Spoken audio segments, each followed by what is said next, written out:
Bismillahirrahmanirrahiim. Assalaamu calaykum waraxmatullaahi wabarakaatuh.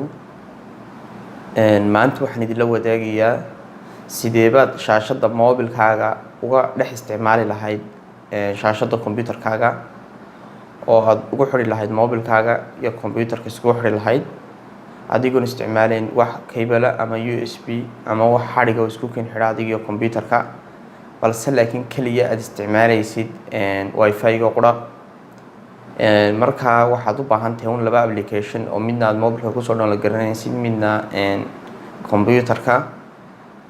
Moobilka waxa weeye Mirror OB Sender, ka kombiyuutarkana waxa weeye isagoo receiver ah. Marka labada application baynu u baahanahay si aynu shaashadda moobilkeena uga dhex isticmaalno kombiyuutarka. Labada application baynu soo download garaysanaynaa. Marka ila socda Play Store keenu galeynaa, waxaynu ku qoraynaa Mirror OB Sender, kabacdi waynu soo download garaysanaynaa.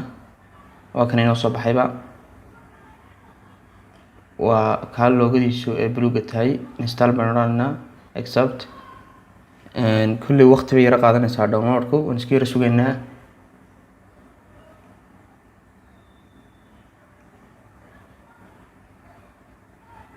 Installation-kii bay imika inoo wadaa.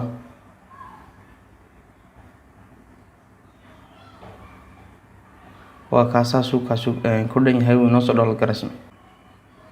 Iminka waxaynu kusoo dejisanay moobilkeena. waxaa kaloo aynu u baahannahay inaynu kombiyuutarkana kusoo dejisano. Marka haddaynu kombiyuutarkana kusoo dejisan doonaa. ila socda waxaynu ku qoraynaa Mirror Receiver, Mirror OB Receiver. waa kaa inoo soo baxay.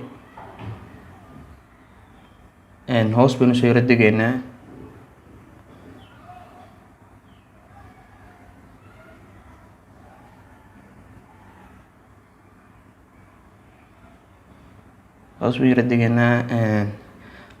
taa Windows u dambeyso ayaynu ku dhufanaynaa. Download Mirror Receiver for PC.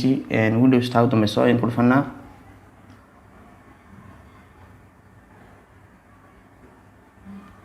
Marka waa kaa isagoo binki ayuu noo soo baxay. kaasina kombiyuutarkana ku download garanaynaa.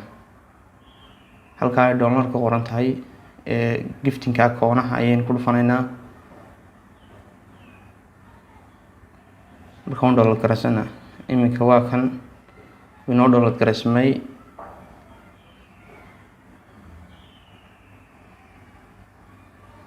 waynu furaynaa barnaamijkii. marka WinRAR-ka aniga igu download garaysmay. marka waa caadi, adigu extract noqon kartaa, halkan dhexdeedina waad ku furi kartaa. marka anigu WinRAR-kan iska dhex furtay. waa kan next waxaan ku sameysanaynaa icon desktop-ka installation. install wayna kan idhi saasuu markaa inagu dhammaystiran yahay. finish.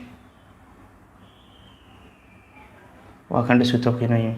waynu soo furaynaa barnaamijkii. isla markaynu kombiyuutarka hor furno, moobilkana waan furaynaa. cabaar wuxuu qaadanayaa, searching buu qaadanayaa si ay usoo qabto, isu fahmaan. markaan iska yara sugaynaa. waa kaa soo qabtay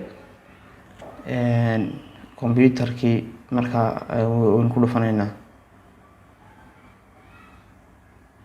aad sugan aragtaan isagu. waka markaa belay baad odhanaysaa, dib baad deetana isaga soo noqonaysaa caadi. toosoo kaa kombiyuutarkaagii kuu soo galay. markaa koonaha doontidna waad dhigan kartaa, waad qaadqaadi kartaa, koonaad iska geysan kartaa, dhexdoo kale wuu ku oli karaa. haddaad doontid waad weynaysan kartaa. waxaan rajeynayaa inaad barnaamijkan wax ka faa'iideen ama howl fududeyn uu idiin noqday. halkaad kolba moobilkaaga aad soo qaadi lahayd oo aad isticmaali lahayd adoo kombiyuutarkaaga howlahaagii kale ka wata, aad dhinacan aad ka isticmaalisid moobilkaagina, ama aad fariimaha kaaga iman kara waxyaabahaad uga baahantay moobilkan aad halkan ka isticmaalisid. kolba intii aad laba device isticmaali lahayd. marka aad iyo aad baad u mahadsantihiin. waxaan idin leeyahay waynooyo mar kale.